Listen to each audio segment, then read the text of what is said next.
ওয়াল্লাযীনা হুম লিয-যাকাতি ফাঈলুন,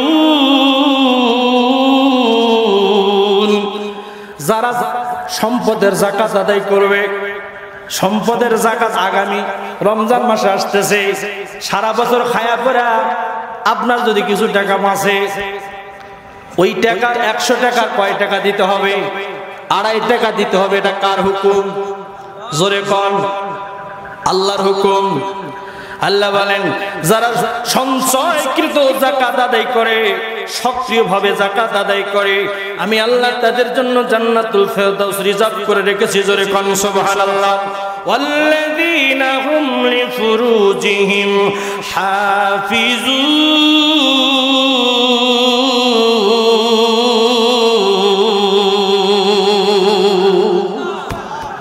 আল্লাহ বলেন, তুমি যদি জান্নাতুল ফেরদাউসের ওয়ারিস হতে চাও, তাহলে যৌবনের হেফাজতের দরকার আছে না নাই?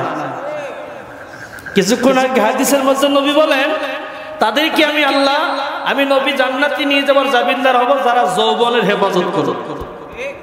যৌবনের হেফাজত কিভাবে করবেন? ওই আয়াতের পরের আয়াতে আল্লাহ বলেন, ইল্লা আলা আজওয়াজিহিম আও মা মালাকাত আইমানুহুম ফাইন্নাহুম গায়রু মালুমিন। বান্দা, তুমি যৌবনের প্র্যাকটিস করবে, তার ব্যবস্থা আল্লাহ করে দিয়েছেন। বলে, তোমার স্ত্রীর সঙ্গে তুমি যদি যৌবনের চাহিদা মিটাও, আল্লাহ সুবহানাহু ওয়া তাআলা নেকের ব্যবস্থা করছেন কিনা জোরে কর। বিবির দিকে তাকাইলেও নেকি, বিবির সঙ্গে মিলন ঘটাইলেও নেকির ব্যবস্থা করছেন কে? তবে আল্লাহ বলেন, ফামান ইবতাগা ওয়ারা'a যালিকা ফাউলাইকা হুমুল আদুন।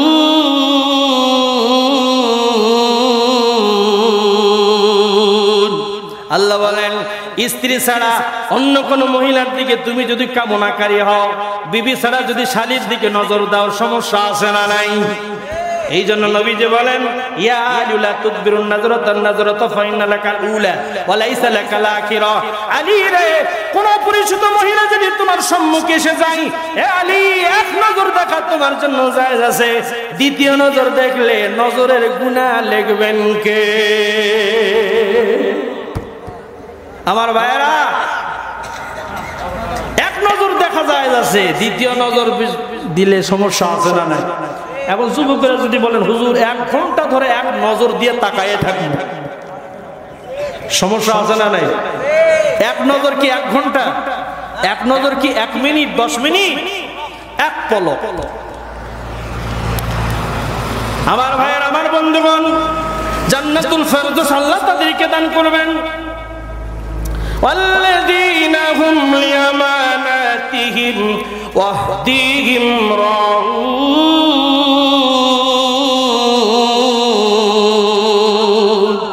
আল্লাহ বলেন, সংরক্ষিত আমানতের যারা হেফাজত করে, এই যে মসজিদ মাদ্রাসার যারা দায়িত্বপ্রাপ্ত ক্যাশিয়ার বাবারা, ক্যাশিয়ার আছে না? এখন মনে করেন, আলহামদুলিল্লাহ, জালসার টাকা তো আলহামদুলিল্লাহ 3 লাখ 5 লাখ উঠে গেছে, ধানের বাজার একটু কম আছে, তাহলে মসজিদ আর মাদ্রাসার টাকা এখন খরচ করি। যখন মসজিদ মাদ্রাসার কাজ শুরু হবে, তখন আমার নিজের পকেট থেকে ওই টাকা পুরা দিব। এরকমই আছে না? কিন্তু আলহামদুলিল্লাহ, আপনাদের মাদ্রাসা কথা বলছেন, অন্যান্য জায়গায় আছে। চিন্তা করছে যে এত টাকা পড়ে আছে, যত ধানের বাজার কম, চৈত মাস আসলে তো ধানের বাজার আরো বেশি হবে, তখন এই টাকাটা পুরা দেবো। আপনারা বলেন, মসজিদ মাদ্রাসা যাদের ক্যাশিয়ার করা হয়, তাদেরকে মসজিদ মাদ্রাসার উন্নতির জন্যই ক্যাশিয়ার করা হয়, ঠিক না? ব্যাটিং না, ওনার সংসারের উন্নতি করার জন্য। এই টাকা যদি আপনি খরচ করেন, এই আমানতের খিয়ানত করেন, লা ঈমান আলি মাল্লা আমানাত লাহু, যার ঈমান নাই তার আমানত, যার আমানত নাই তার ঈমান নাই, ঠিক না? ব্যাটিং জোরে কম। ঈমানের সাথে আমানতের সম্পর্ক। আমার ভাইয়ের, আমার বন্ধুগণ, যে কথা বলছিলাম, যুবকটি বল, হুজুর, ওই জান্নাতে যখন আমি ঢোকার জন্য ফেরেশতাদেরকে বললাম, এই জান্নাতে আমি ঢুকবো, কি করলে পরে জান্নাতে ঢোকা যাবে? ফেরেশতারা বলল, আল্লাহর বান্দা, এই জান্নাতে ঢুকতে হলে তোমাকে ঈমান আনতে হবে। কার কাছে ঈমান আনবো? বলে বিশ্ব নবী রহমাতুল্লিল আলামিনের কাছে যা ঈমান আনবে। নবীর কাছে কালিমা পড়লে, ঈমান আনলে, ঈমান আনার পরে আমলে সালেহ করলে আল্লাহ রাব্বুল আলামিন এই জান্নাত তাদের জন্য রিজার্ভ করে দিবে। হুজুর, এত সুন্দর জান্নাত আমি কোনোদিন দেখি নাই। ইয়া রাসূলুল্লাহ, ওই ফেরেশতারা আমাকে বলছেন আপনার কাছে ঈমান আনলে, আমলে সালেহ করলে আল্লাহ সুবহানাহু ওয়া তাআলা আমাকে স্বপ্নের ওই জান্নাতের মালিক বানায় দিবেন। জোরে কোন সুবহানাল্লাহ। হুজুর, আমি ঈমান আনার জন্য আপনার কাছে এসেছি। জোরে জোরে কোন সুবহানাল্লাহ। ভাইরা, হেদায়েতের মালিক কে? আল্লাহ যাকে হেদায়েত করবেন তাকে বিভিন্ন রকমের ওসিলা, বিভিন্ন রকম ওয়াফতাগু ইলাইহিল ওসিলা, আল্লাহ তাআলা বান্দাকে জান্নাতে নেওয়ার জন্য বিভিন্ন ওসিলা তালাশ করবেন। কথা বলেন ঠিক না ভাই? যুবক বলে, হুজুর কালেমা পড়ার জন্য এসেছি। কালো কুসকুসে সাহাবী নবীজির কাছে কালেমা পড়লেন। কালেমা পড়ার পরে যেই দিন থেকে কালেমা পড়ছে ওই দিন থেকে মসজিদে নববীতে থাকে। আসহাবে সুফফা বোঝেন, আসহাবে সুফফার সদস্য হিসাবে সেই দিন থেকে তিনি বাড়িতে যান না। প্রায় 10 দিন হয়ে গেছে আসহাবে সুফফার সঙ্গে উনি মিলেমিশে আছেন। আল্লাহর হাবিব 10 দিন পরে ওই সাহাবীকে ডাকছেন আর বলছেন, ওগো সাহাবী, কি ব্যাপার? তোমার কি ঘর নাই, বাড়ি নাই, তোমার বিবি নাই, বাচ্চা নাই, মা নাই, বাবা নাই? তুমি যেই দিন থেকে কালেমা পড়ছো ওই দিন থেকেই মসজিদে নববীতে তোমাকে দেখছি। তোমার কি ক্ষুধা তৃষ্ণা লাগে না? তোমার কি বাড়ি ঘর নাই? তোমার কি বাবা মা নাই? বাবা মার কথা শুনে যুবকটি কেঁদে কেঁদে বলে, পয়গম্বর, আমি যখন ভূমিষ্ঠ হয়েছিলাম ওই সময় আমার মা আমাকে ভূমিষ্ঠ করতে যায়, আমার মা দুনিয়ার থেকে বিদায় হয়ে চলে গেছে। গো নবী, মার চেহারা সুরত আমি দেখি নাই। আমার বাবার কাকিয়ার কোলে চড়ে আমি মানুষ হয়েছি গো ইয়া রাসূলুল্লাহ। 17 থেকে 18 দিন হয়ে গেল আমার বাবা দুনিয়ার থেকে বিদায় হয়ে চলে গেছে। এই 17 দিন আগে আমার বাবা আমাকে এতিম বানাইয়া দুনিয়ার থেকে বিদায় হয়ে চলে গেছে। পয়গম্বর, বিয়ে তো দূরের কথা, আল্লাহ পাক আমাকে এত কালো কুসকুসে বানাইছে গো নবী, মানুষ বিয়ে দেওয়া দূরের কথা, আমাকে দেখলেই মেয়ে তো দূরের কথা, মেয়ের বাবারা পর্যন্ত নাক ছিটকায়। কিছু কালো মানুষকে দেখলে অনেক সাদা মানুষ অহংকার করে কিনা জোরে করে। কালো কাউয়ার বাচ্চা এই রকমের টিটকারিমূলক কথা বলে না। ও ভাই, বানাইছেন কে বলেন তো? আল্লাহ কি আপনাকে কালো কাউয়ার বাচ্চা বানাইতে পারতেন না? হ্যাঁ, অহংকার কিসের ভাই? অহংকার কিসের? পেট ছিললেই তো পায়খানা পাওয়া যাবে, কিসের অহংকার? 5 মিনিট নিঃশ্বাস বন্ধ করে থাকেন, আপনার অহংকার এমনি এমনি মাটি হয়ে যাবে। হুজুর, আমার বাবার বড় একটা তামান্না, বড় একটা আকাঙ্ক্ষা, আমাকে বিবাহ দেওয়ার জন্য এই মদিনার অনেক ঘরের মধ্যে পয়গাম পাঠাইছিলেন, কিন্তু মেয়ে তো দূরের কথা, মেয়ের বাবার এক নজর দেখে তার মেয়ে তো দেওয়া দূরের কথা, তার আমাকে জামাই বাঁধাইতে কেউ পছন্দ করে না। গো পয়গম্বর, আল্লাহর নবী বলেন, যুবক রে, তোর কি ক্ষুধা তৃষ্ণা লাগে না?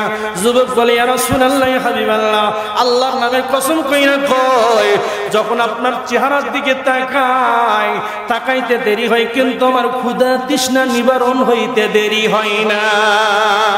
জোরে কোন সুবহানাল্লাহ। হুজুর, আপনার চেহারার দিকে তাকাইতে দেরি হয়, কিন্তু আমার ক্ষুধা তৃষ্ণা নিবারণ হইতে দেরি হয় না। সুবহানাল্লাহ কোন না? তোমার সৃষ্টি যদি হয় এত সুন্দর, না জানি তাহলে তুমি কত সুন্দর, কত সুন্দর।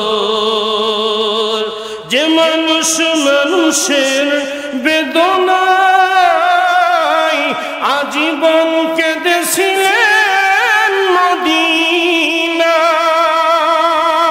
ঠিক না ব্যাঠিক জোরে কর।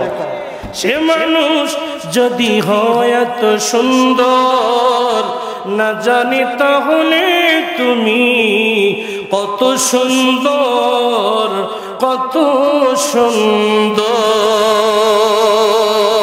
নারায়ে তাকবীর। নবীজির চেহারা দেখলে অনেক সাহাবায়ে কেরামের ক্ষুধা তৃষ্ণা পর্যন্ত নিবারণ হয়ে যেত। জোরে কোন সুবহানাল্লাহ। হুজুর আপনাকে আমি ভালোবাসি, আই লাভ ইউ। যুবক যেমন যুবতীকে বলে I love you, I love you too, এরকমের অফার দেয় কিনা জোরে কর? দেয় না? সাহাবী বলে হুজুর আপনাকে আমি সত্যি ভালোবাসি, আপনার ভালোবাসা এমন ভাবে আমার অন্তরের মধ্যে বিথে গেছে, আমার ক্ষুধা তৃষ্ণা লাগতে দেরি হয়, আপনার চেহারা দেখলে আমার ক্ষুধা তৃষ্ণা আল্লাহ তাআলা নিভায় দিতে দেরি করেন না। জোরে কোন সুবহানাল্লাহ। আল্লাহ পাকের প্রিয় রাসূল মুহাম্মদুর রাসূল পয়দা জাহা সবার আগে সৃষ্টি কুলের মূল, পয়দা যদি তাকে নাহি করিত পরোয়ার, পয়দা তবে নাহি হতো বিশ্ব সংসার। যার নূরেতে পয়দা হলো জমিন ও আসমান, আরশ কুরসি লৌহ কলম ফেরেশতা ইনসান, রবি শতী গ্রহ তারা সবকিছু তার নূরে মুহাম্মাদি নাম দ্বারা পয়দা করেন রব। আদমেরই গড়ার আগে পানি মাটি দিয়া পেলেন খেতাব রাসূলুল্লাহ খাতাবুল আম্বিয়া। জোরে কোন মারহাবা। হুজুর আপনার চেহারার দিকে তাকাইতে দেরি, আমার ক্ষুধা তৃষ্ণা নিবারণ হতে দেরি হয় না। সুবহানাল্লাহ। হুজুর বলেন যে তুমি যখন আমাকে ভালোবাসো আমিও তোমাকে ভালোবাসি। জোরে কোন না সুবহানাল্লাহ। তুমি যখন আমাকে ভালোবাসো আমার চেহারা দেখলে তোমার ক্ষুধা তৃষ্ণা নিবারণ হয়, তার মানে হলো তোমার অন্তরে নবীর মহব্বত আছে। আর যার অন্তরে নবীর মহব্বত আছে তার দাম দুনিয়া এবং আখিরাতে বাড়ায় দেন কে? একটু জোরে কর না ভাই।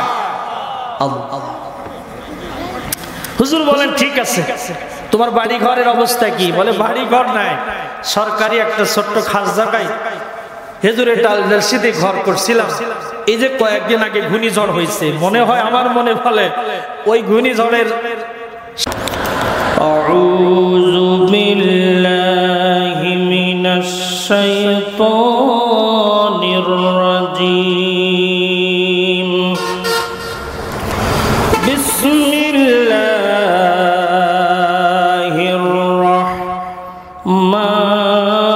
রাহমানির রাহিম।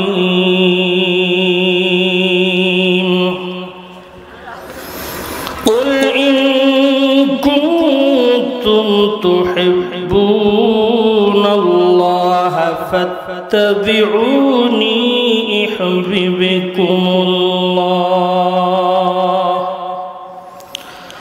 ইউহিব্বুকুমুল্লাহু ওয়া ইয়াগফির লাকুম যুনুবাকুম, আল্লাহু গফুরুর রহিম।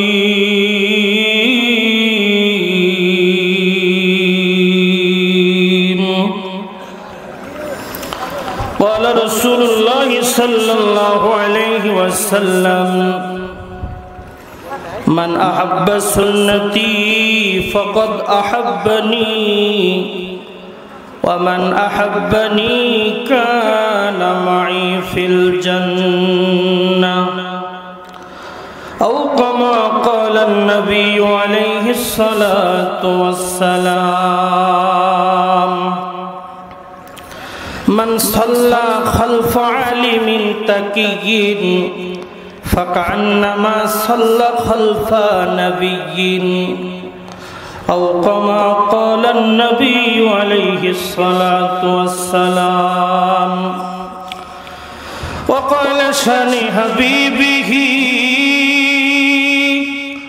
إن الله وملائكته يصلون على النبي يا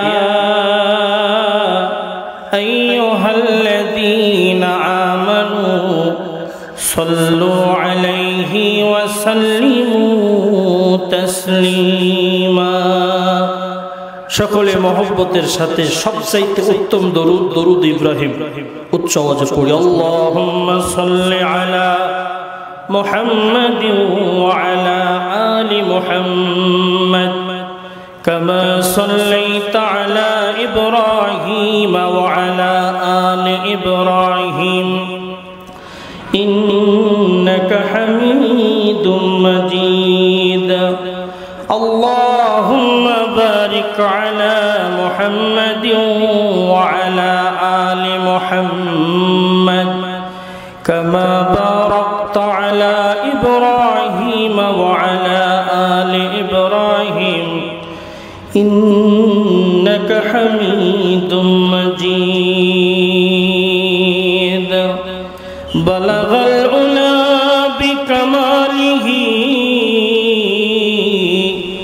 كشف الدجى بجماله حسنت جميع خصاله صلوا عليه وعليه دن کی سورج ڈب رہی ہے دن کی سورج ڈب رہی ہے ہم لوگوں کی سامنے روز محشر کیا جواب ہے مصطفیٰ کی سامنے بلغ العلا بکمالہ کشف الدجى بجماله حسنت جميع خصاله صلوا عليه وعليه زیارت مدینہ کی دل میں تمنا نہیں ہے میرے سفر کی سمانا نہیں ہے میرے پاس سفر کی سمانا پرب کی ہوا جا کے مدینہ پہنچا دو سلام میرا قدم پہچانا لا الہ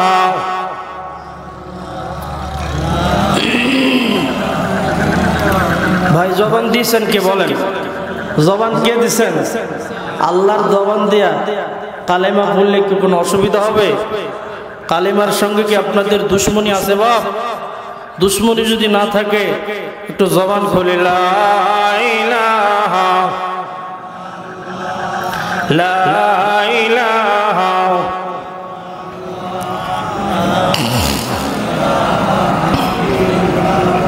کر لگیا کند منوش کر لگیا حشو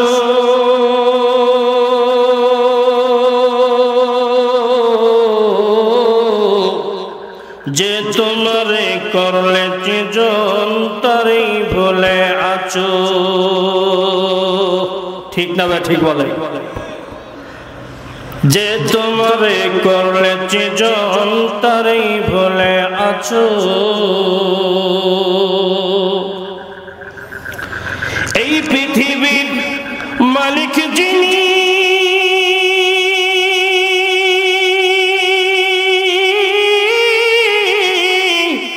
জপতরে নিশিদিনী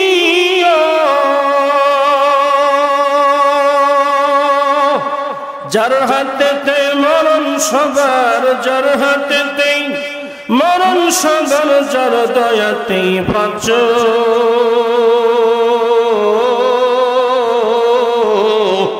কার লাগিয়া কান্দ মানুষ কার লাগিয়া হাসো লা ইলাহা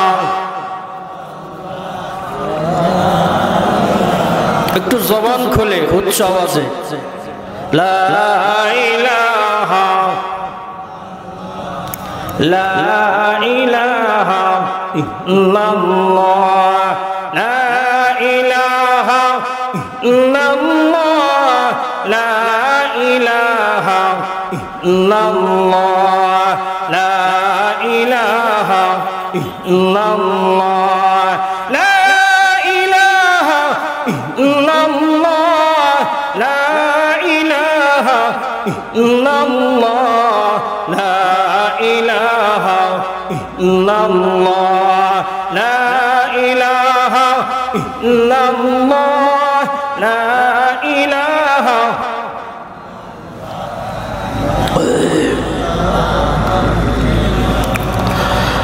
ও নবীজি নৌকার মাঝি আমাদের করিও পার নইলে রে আমরা ডুবিয়ে মরব সাগরের মাঝার লা ইলাহা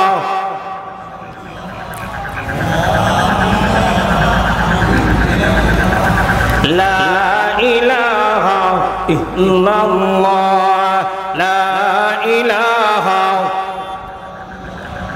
ফিরআউন বলে আসিয়া রে মুসার কালিমা ছাড়িয়া দে ফিরআউন বলে আসিয়া রে মুসার কালিমা ছাড়িয়া দে জীবন দিব শহীদ হইব জীবন দিব শহীদ হইব তবু ছাড়িব না ইল্লাল্লাহ লা ইলাহা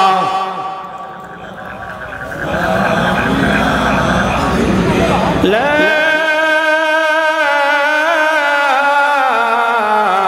ইলাহা ইল্লাল্লাহু মুহাম্মাদুর রাসূলুল্লাহ সাল্লাল্লাহু সবাই বলেন না সাল্লাল্লাহু আলাইহি ওয়াসাল্লাম। ঐতিহ্যবাহী মহাদেবপুর থানার অধীনে 13 মাইল দারুল উলুম কওমি মাদ্রাসার উদ্যোগে 9তম বার্ষিক ওয়াজ মাহফিল ও ওয়াজ ও দোয়ার মাহফিলের আজকের সম্মানিত সুযোগ্য সভাপতি জনাব আলহাজ মোহাম্মদ জহুরুল ইসলাম সাহেব বগুড়া টেলাস নওগাঁ সহ আজকের মাহফিলের সম্মানিত সুযোগ্য সভাপতি বৃন্দ, প্রধান অতিথি জনাব আলহাজ মোহাম্মদ সৈয়দ মোহাম্মদ মেহেদি হাসান, তত্ত্বাধিকারী Mehedi air travel state Mahadevpur Naogaon সহ আজকের মাহফিলের সম্মানিত সুযোগ্য বিশেষ অতিথিবৃন্দ, দূর দূরান্ত থেকে জাতির শ্রেষ্ঠ সন্তান নাইবে নবী হযরত উলামায়ে কেরাম, আমার সম্মুখে বসা কোরআন ইসলাম প্রিয় যুবক ভাইয়েরা, মুরব্বী বাবারা, স্কুল কলেজ ভার্সিটির ছাত্র ভাইয়েরা, পর্দার অবস্থানত সম্মানিত অবলা সরলা সর্বগুণী গুণান্বিতা শিক্ষিতা মা বোনেরা, আমরা সে আল্লাহ সুবহানাহু ওয়া তাআলার দরবারে অন্তরের অন্তঃস্থল থেকে শুকরিয়া আদায় করি যে মহান মনিব এই ফিতনা ফাসাদের জামানার মধ্যে হলেও জালিসুর রহমান জান্নাতের বাগানে আমাকে আপনাকে আসার বসার কিছু কথা বলা এবং শোনার যে মহান মনিব তৌফিক দান করেছেন। সে আল্লাহ জাল্লে শান ও মানুর দরবারে অন্তরের অন্তঃস্থল থেকে শুকরিয়া আদায় করি, জবান খুলে বলি আলহামদুলিল্লাহ। আরেকটু আওয়াজ দিয়ে বলি ভাই আলহামদুলিল্লাহ।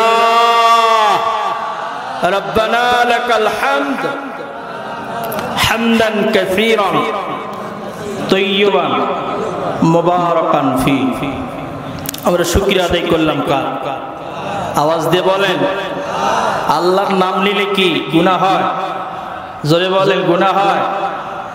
আল্লাহর নাম যত ইমানদার নিবে ইমানের মধ্যে নূর পয়দা করে দিবেন কে? আল্লাহর নাম নিলে আল্লাহ খুশি হয়, আল্লাহর নাম নিলে শয়তান দুরভিত হয়, আল্লাহর নাম নিলে আমার ভাইয়েরা আমাদের কলবের মধ্যে হাতকে আল্লাহ তাআলা সবল করিয়া দেন। আল্লাহর নাম নিলে বাতিল শক্তি ভয় পায়, ঠিক না ব্যাঠিক জোরে কর। এই জন্য বেশি থেকে বেশি নবীজি বলেন মান নুকিসাল হাসাব মান নুকিসাল হিসাব হালাকা। কিয়ামতের দিন আল্লাহ যার পরিপূর্ণ হিসাব নেবেন সে কিন্তু কিয়ামতের দিন ধ্বংস হয়ে যাবে। নবীজি বলেন তোমরা কি হিসাব ছাড়া জান্নাতে যাইতে চাও? সাহাবায়ে কেরাম রিদওয়ানুল্লাহি আজমাইন বলেন হুজুর হিসাব দিয়ে জান্নাতে যাওয়ার হিসাব ছাড়া জান্নাতে যাওয়া, হিসাব ছাড়া জান্নাতে যাইতে চাই। নবীজি বলেন তাহলে তোমরা বেশি বেশি পড়ো আল্লাহুম্মা হাসিবনি হিসাবান ইয়াসীরা। আয় আল্লাহ আমার হিসাবটা আপনি সহজ কইরা দেন, জোরে কোন সুবহানাল্লাহ। আল্লাহুম্মা হাসিবনি হিসাবান ইয়াসীরা। পারবেন না ইনশাআল্লাহ? ছোট্ট একটা দোয়া, আল্লাহুম্মা হাসিবনি হিসাবান ইয়াসীরা। নবীজি বলেন আরো সোজা জান্নাতে যাওয়ার সুযোগ আছে। সাহাবায়ে কেরাম বলেন, হুজুর বলেন কিভাবে আমরা কিয়ামতের মাঠে হিসাব ছাড়া জান্নাতে যাইতে পারবো? নবীজি বলেন দুনিয়ার জগতে কেউ যদি সুখে এবং দুঃখে দুই অবস্থায় কেউ যদি আল্লাহর শুকরিয়া আদায় করে, কিয়ামতের মুসিবতের দিন আল্লাহ তারে বিনা হিসেবে জান্নাতে যাওয়ার সুযোগ করে দিবেন। আর একটু জোরে বলেন সুবহানাল্লাহ। আমার ভাইয়েরা, এজন্য সুখে দুঃখে দুনো হালতে দুনো অবস্থায় আমরা শুকরিয়া আদায় করব কার? আর একটু জোরে বলেন আসমান কার, জমিন কার, আমরা কার, বউ কার? বউ আল্লাহ, আমাদের। কি বলেন আপনারা? সব আল্লাহ, কিন্তু বউ কিন্তু আমাদের। ঠিক না ব্যাট? কি জোরে বলেন? তো যাই হোক, তালে বলে ফেলে দিয়েছেন, আল্লাহ মাফ করে দিবেন। ঠিক না ঠিক বলেন? আমার ভাইয়েরা, সাথে সাথে দুরূদ ও তাসলিম বর্ষিত হোক সাইয়্যিদুল মুরসালিন, শফিউল মুজলিমিন, রাহমাতুল লিল আলামিন, দয়ার নবী, মায়ার নবী, শ্রেষ্ঠ নবী, বিশ্ব নবী জনাবে মুহাম্মদুর রাসূলুল্লাহ সাল্লাল্লাহু আলাইহি ওয়াসাল্লাম। এই নবী কি কোনোদিন দেখছেন আপনারা? দেখছেন? দেখবেন? দেখার আমাদের ইচ্ছা আছে না নাই? তবে মাহফিলের শেষে নবীজিকে দেখার একটা আমল আপনাদেরকে বলে দেব। আপনি যদি আমলটা 40 দিন পর্যন্ত একাধারে আমলটা করে যেতে পারেন, আল্লাহর পিয়ারা নবী, বিশ্ব নবী মুহাম্মদুর রাসূলুল্লাহ, সকলেই বলুন সাল্লাল্লাহু আলাইহি সাল্লাম, আপনার স্বপ্নের ঘরে এসে আপনার সঙ্গে সাক্ষাৎ করে যাবেন। জোরে কোন সুবহানাল্লাহ। কেউ যদি স্বপ্নেও ইমানের হালতে নবীজিকে স্বপ্নও দেখেন, নবী বলেন আমাকে দেখার বিনিময়ে আল্লাহ তার জন্য জান্নাত ওয়াজিব বানায় দিবেন, জাহান্নাম হারাম বানায় দিবেন। তাহলে নবীকে যদি আমরা স্বপ্নও দেখি, লাভ না লস? সরে কর, লাভ না লস? লাভ। এমন একজন নবী পাইছি যে নবীর উপরে দরুদ শরীফ, নবীজির নাম নিল, নেকের ব্যবস্থা করছেন কে? আর একটু জোরে কোন আল্লাহ। কাফিররা বলে মুহাম্মদ নেসকাটা, নির্বংশশীল। কেন?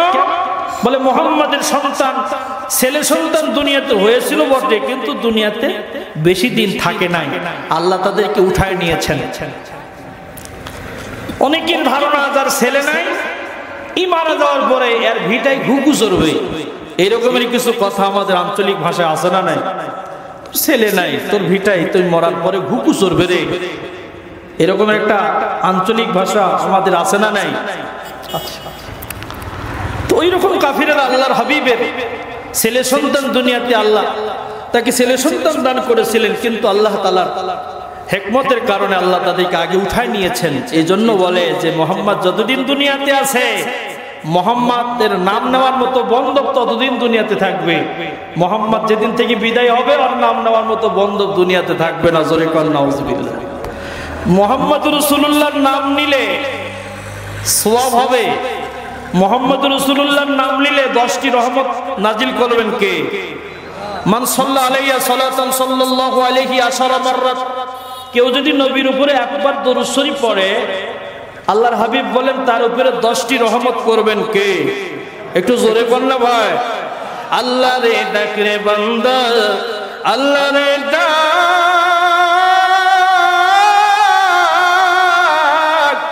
আল্লাহ রে ডাকতে ডাকতে গুনাহ হবে মাফ। নারায়ে তাকবীর। তুমি যখন ছোট ছিলে ডাকছিল না মুখে,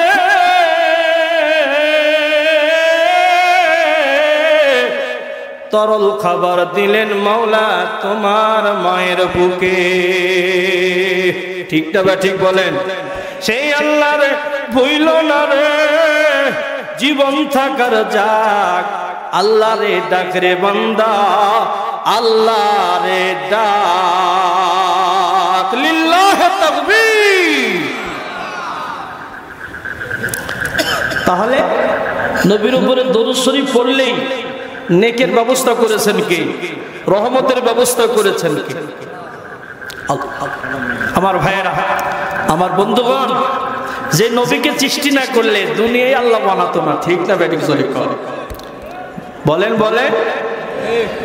যে নবীর উম্মত হওয়ার জন্য পৃথিবীতে যত নবী রাসূল আল্লাহ প্রেরণ করেছেন, সমস্ত নবী আল্লাহর কাছে একটি আফসোস করেছেন আর বলেছেন, মালিক, বনি ইসরাইলের নবী না হইয়া তোমার আখিরি নবীর উম্মত হইতে পারলে কিসমত খুলে যেত। ওই নবীর উম্মত হইতে পারলে কিসমত খুলে যেত যে আল্লাহ সুবহানাহু ওয়া তাআলা আপনাকে আমাকে বিনা দরখাস্তে আমার আল্লাহ আমার নবীর উম্মত হিসেবে কবুল করছেন। এতটুকু নিয়ামতের শুকরিয়া কিয়ামত পর্যন্ত যদি হায়াত পেয়ে যায়, এই নিয়ামত পর্যন্ত কিয়ামত পর্যন্ত হায়াতের জীবনে যদি শুকরিয়া আদায় করতে চাই, শুকরিয়া আদায় করা সম্ভব নয়। ঠিক না বেঠিক? জোরে কর। আল্লাহ বলেন, বন্ধু, ওই কাফিররা আপনাকে নির্বংশশীল নেসকাটা বলে। ওগো নবী, আপনি নেসকাটা নয়, আপনাকে যারা নেসকাটা বলে অপবাদ দেয়, ওদের নাম নিশানা শুনিয়েই থাকবে না, ওদের নামের উপরে মানুষ লানত করবে। আমি আল্লাহ কিয়ামত পর্যন্ত লানত করতেই থাকবো। ওগো বন্ধু, আপনাকে আমি আল্লাহ না বানাইলে আসমান বানাইতাম না, জমিন বানাইতাম না। বন্ধুরে, ওগো বন্ধু, এমন কিছু কিছু জায়গায় আপনার নামটা সিটিং আর ফিটিং করব। বন্ধু আমার, আমার বান্দারা আমার নাম নেওয়ার পাশাপাশি আপনার নাম না নিলে ঈমান পরিপূর্ণ হবে না। কেউ যদি প্রথম মুসলমান হতে চায়, কেবল মুসলমান হতে চায়, নবমুসলিম হতে চায়, তাহলে তাকে পড়তে হবে লা ইলাহা ইল্লাল্লাহু মুহাম্মাদুর রাসূলুল্লাহ। ঠিক না ভাই? ঠিক জোরে কর। কেউ যদি বলে লা ইলাহা ইল্লাল্লাহ মানি, কিন্তু মুহাম্মাদুর রাসূলুল্লাহকে আমি চিনি না, এখন বলেন ঈমান থাকবে? জোরে কোন ঈমান থাকবে? থাকবে না। লা ইলাহা ইল্লাল্লাহ, আল্লাহ ছাড়া কোনো ইলাহা নাই, বিধানদাতা নাই, ইনদাতা নাই, আমি মুহাম্মাদুর রাসূলুল্লাহকে মানি না। যেমন কাদিয়ানীরা আমার নবীকে শেষ নবী হিসেবে মানে না। ঠিক না বেঠিক? জোরে বল। এই কাদিয়ানীরা কি আসলে মুসলমান না বেঈমান? জোরে বলেন। এরা ঈমানদার না বেঈমান? জোরে বলেন। আমাদের রাষ্ট্রীয়ভাবে সমস্ত উলামায়ে কেরামের একটাই দাবি, বাংলাদেশ সরকারের কাছে তামাম পৃথিবীতে কাদিয়ানীদেরকে বেঈমান হিসেবে ঘোষণা করা হয়েছে। আমাদের এই বাংলাদেশে, আমাদের এই ছোট্ট মাতৃভূমিতে কাদিয়ানীদেরকে কাফের ঘোষণা করতে চাই। ঠিক না বেঠিক? জোরে কর। বর্তমানে সবচেয়ে বড় ফিতনা হলো নাস্তিকবাদী, যারা আল্লাহকে মানে না। দ্বিতীয় নম্বর ফিতনা হলো যারা আমাদের নবীকে শেষ নবী হিসাবে মানে না। ঠিক না বেঠিক? জোরে কর। গত বছরের বইয়ের মধ্যে তারা লিখেছিল যে আমাদের নবী নাকি মানুষকে আল্লাহ সুবহানাহু ওয়া তাআলা নাকি বানর থেকে সৃষ্টি করা হয়েছে। জোরে কর নাউযুবিল্লাহ। আমাদের বাংলাদেশের মুসলমানেরা উলামায়ে কেরামের সচেতনতায় এই বানর থেকে যে মানুষ হয়েছিল এটা বানচাল হয়ে গেছে। এই বছরে আবার শরীফ থেকে শরীফা হওয়ার চিন্তা ভাবনা চলতেছে। ঠিক না ভাই? যারা এরকমের চিন্তা ভাবনা, যারা যে সমস্ত নাস্তিকদেরকে শিক্ষা ডিপার্টমেন্টে বসানো হয়েছে, যারা মানুষদেরকে শরীফ থেকে শরীফা বানাইতে চায়, এদেরকে দৃষ্টান্তমূলক শাস্তি দেওয়া দরকার। আছে না নাই? জোরে বলে। আমার ভাইয়েরা, আমার বন্ধুগণ, আল্লাহ বলেন, বন্ধু আপনি নেসকাটা নয়, আবু জেহেল, উতবা, সাইবা ওরাই নেসকাটা। পৃথিবীর জগতে হিন্দু পড়া যায় যদি খোঁজেন যে আবু জেহেল নামে কেউ কি আছে নাকি, একটা লোকের নাম কি আবু জেহেল পাবেন? জোরে কম। উতবা, সাইবা পাবেন না। ফেরাউন নমরুদ কোন ডোমের সন্তানের নাম নমরুদ রাখছে জীবনে দেখছেন কোনদিন? দেখছেন? কেন? আল্লাহ বলেন বন্ধু, পৃথিবীতে কিছু কিছু জায়গায় আমার নাম, আপনার নামটাকে এমন ভাবে আমি আল্লাহ সিটিং আর ফিটিং করব, যেই নাম আপনার উম্মতেরা না নিলে কিন্তু তারা ইমানদার হবে না। ওগো বন্ধু, আমি এমন কিছু জায়গায় আপনার নাম সিটিং আর ফিটিং করব, যেমন আমাদের বাংলাদেশের মধ্যে যত মসজিদ আছে, মসজিদের মুয়াজ্জিন সাহেব আছে না নাই? 5 বার আযান হয় কিনা জোরে কোন? 5 বার আযানের মধ্যে আল্লাহর নামের পাশাপাশি আমাদের নবীর নাম আছে না নাই? আশহাদু আল্লা ইলাহা ইল্লাল্লাহ, আশহাদু আল্লা ইলাহা ইল্লাল্লাহ, এরপরে আছে আশহাদু আন্না মুহাম্মাদার রাসূলুল্লাহ।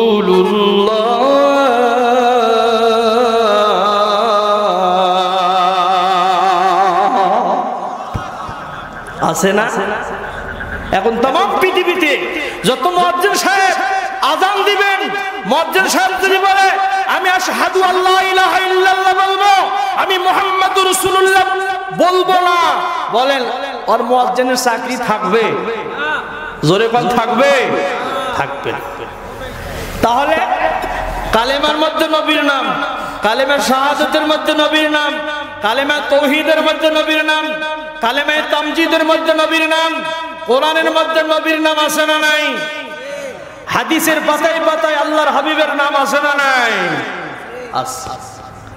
মুয়াজ্জিনের কণ্ঠের মধ্যে আল্লাহ তাআলা এমন সিটিং আর ফিটিং করলেন, মুয়াজ্জিন সাহেব ওই নামটা কম করে হলো দিন এবং রাতের মাঝখানে 10 বার করে নেয়। জোরে কোন সুবহানাল্লাহ। মুহাম্মদ মুস্তাফা নবী সাল্লি ওয়ালা, তুমি বাদিশার বাদিশা কামলিওয়ালা, তুমি বাদিশার বাদিশা কামলিওয়ালা। জোরে বলেন মারহাবা। তুমি কত জুনার নুনি,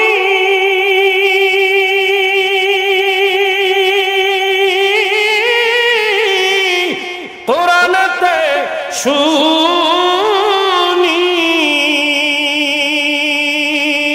মধুমাখা বাণী তুমি আনিলা,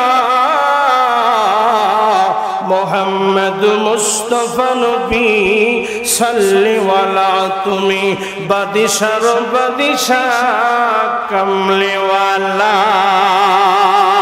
জোরে বলেন মারহাবা।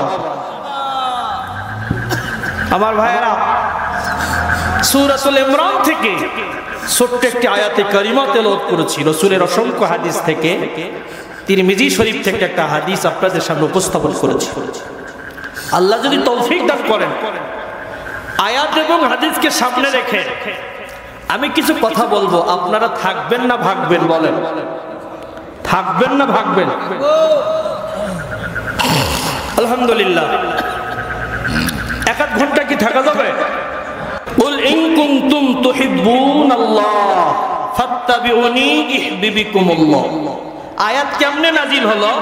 আমরা অনেক উলামায়ে কেরামের জবান থেকে আয়াতের তরজমা শুনেছি। হয়তোবা এই আয়াতের প্রেক্ষাপট সম্পর্কে হয়তোবা অনেকে আলোচনা শুনেছি অথবা শুনি নাই। আয়াতে কারিমে কেমনে নাজিল হলো সেই ব্যাপারে কথা বলবো ইনশাআল্লাহ।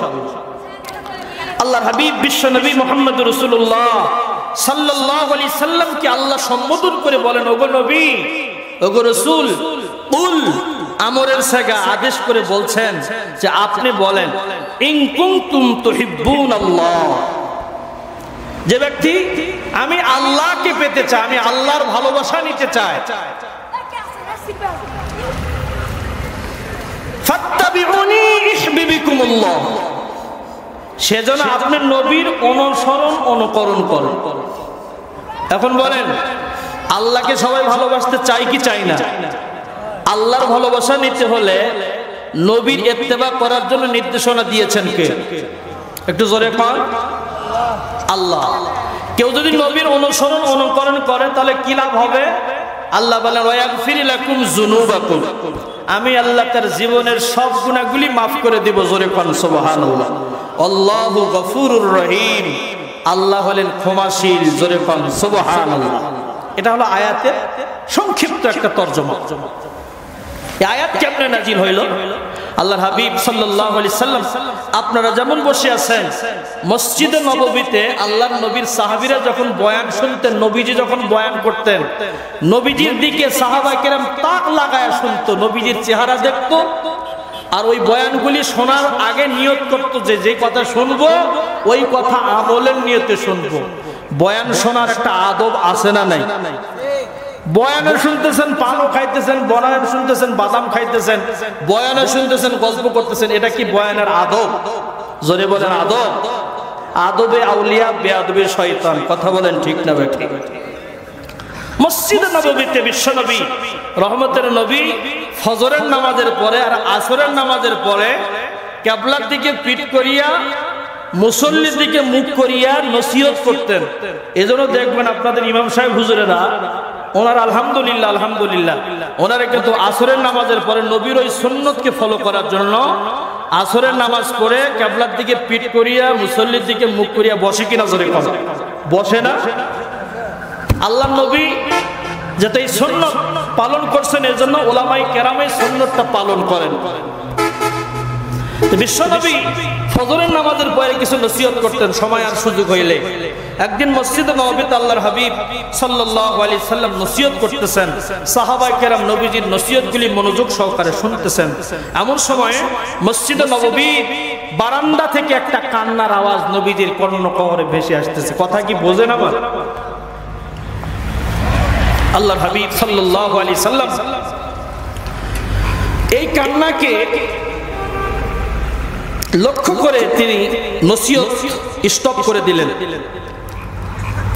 নবীজির পাশে দুইজন সাহাবী সব সময় থাকতেন, আবু বকর সিদ্দিক, হযরতে ওমর। দুইজন সাহাবীকে ইশারা করে বলছেন যে কে যেন কাঁদতেছে, কেন কাঁদতেছে, কি কারণে কাঁদতেছে তোমরা দুইজনে শুনে আসো। দুইজন সাহাবী নবীজির আদেশ পেয়ে মজলিস থেকে মসজিদের বারান্দায় আইসা দেখে যে একজন কালো কুচকুচে একজন যুবক। পৃথিবীর ইতিহাসে তিনটা হলো কালো মানুষ, এই তিন কালো মানুষের মতো এত কালো মানুষ দুনিয়াতে আসেওনি আর আসবেও না। জোরে কোন সুবহানাল্লাহ। ওই তিন কালো মানুষের মধ্যে এক নম্বরের কালো মানুষ, কালো যুবকটা মসজিদের নববীর বারান্দায় হিলান দিয়ে কাঁদতেছেন।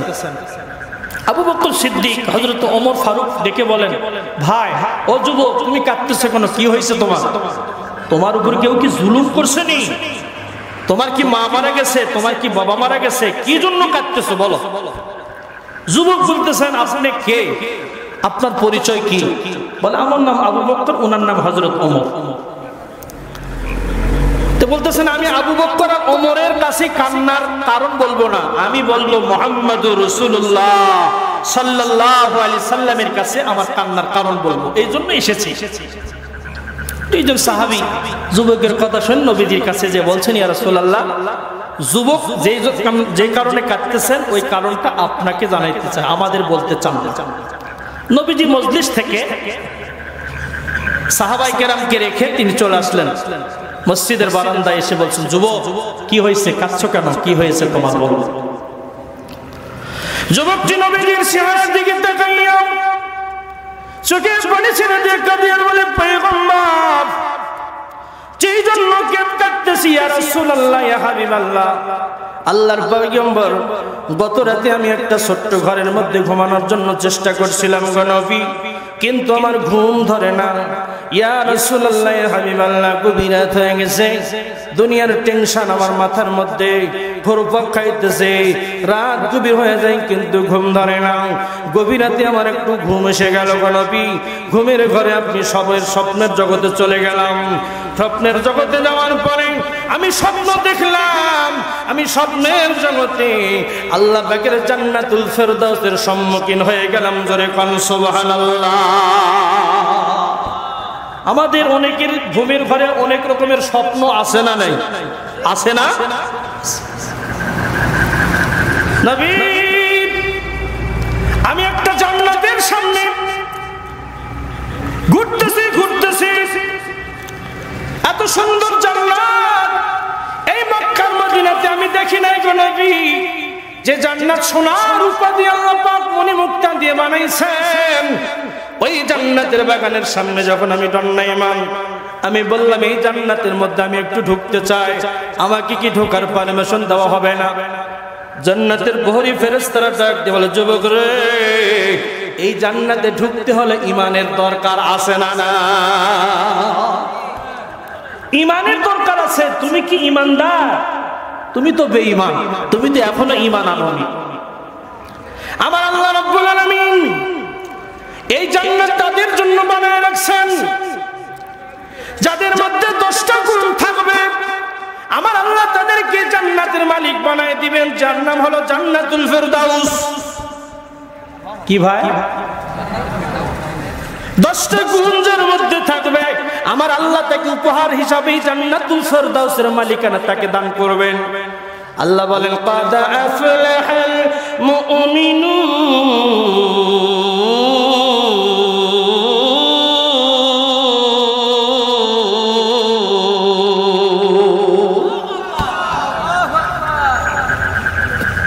মুমিন সফল কাম হবে যখনই মুমিন নামাজে বিনয় বিনম্র সহকারে আল্লাহর হুকুম নামাজ আদায় করবে। আল্লাহ দ্বিতীয় আয়াতে বলেন, আল্লাযীনা হুম ফী সালাতিহিম খাশিউন।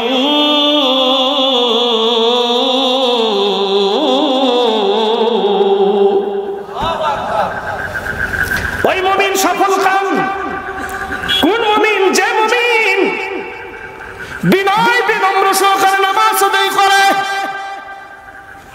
কি সহকারে? মুমিন যখন নামাজের মুসল্লায় দাঁড়ায় যায়, মুমিন মনে করে এটা আমার জীবনের শেষ নামাজ। আমি যেখানে দাঁড়ায় আছি, পুলসিরাতের পুলের উপরে আমি দাঁড়ায় আছি, ডানে ব্যস্ত বামে দোজখ। আমার আহকামুল হাকিমিন আমার দিকে কুদরতি নজর দিয়ে তাকায় আছেন, পিছনে মালাকুল মউত দাঁড়ায় আছে। এটা আমার জীবনের শেষ নামাজ। এইরকম চিন্তা চেতনা নিয়ে যখন মুমিন নামাজ পড়ে, যারা বিনয় বিনম্র সহকারে নামাজ পড়ে, আল্লাহ রাব্বুল আলামিন তাদেরকে জান্নাতুল ফেরদাউস দেওয়ার জন্য ওয়াদা করেছেন। তিনি কে?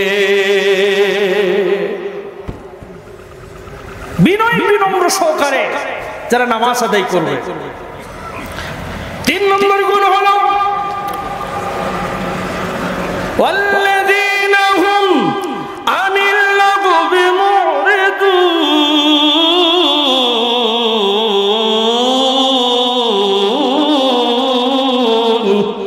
আল্লাহু আকবার। কোন? যারা অনর্থক অসার কার্যকলাপ থেকে নিজেকে বিরত রাখবে। অনর্থক কথা, অনর্থক কার্যকলাপ আমাদের জীবনে আছে না নাই? এই জন্য নবী বলেন, সাহাবীরা, আমি নবীর সঙ্গে কে কে জান্নাতে যাইতে চাও? বুখারী শরীফের হাদিস রে বাবা। আল্লাহর নবী সাহাবায়ে কেরামকে বলেন, কে কে আমার সঙ্গে জান্নাতে যাইতে চাও? সাহাবায়ে কেরামকে নবীকে বলেন, ইয়া রাসূলুল্লাহ, আমরা সবাই আপনার সঙ্গে জান্নাতে যাবার চাই। নবী গো, কি কাজ করলে আপনার সঙ্গে জান্নাতে যাওয়া যাবে? নবী আমার বলেন, আমার সঙ্গে জান্নাতে যাইতে হলে 2টা কাজ তোমাদেরকে করতে হবে। 1 নম্বর কাজ হলো মায়াতমাল লিমা বাইনা লাহিয়াইহি ওয়া মা বাইনা রিজলাইহি ইয়াতমাল্লাহুল জান্নাহ। 1 নম্বর কাজ হলো তোমার জবানের হেফাজত করতে হবে। 2 নম্বর কাজ হলো যৌবনের হেফাজত করতে হবে। জবান এবং যৌবনের যারা হেফাজতকারী, কিয়ামতের মাঠে আমি নবী তাদেরকে জান্নাতে নিয়ে যাওয়ার জামিনদার হব।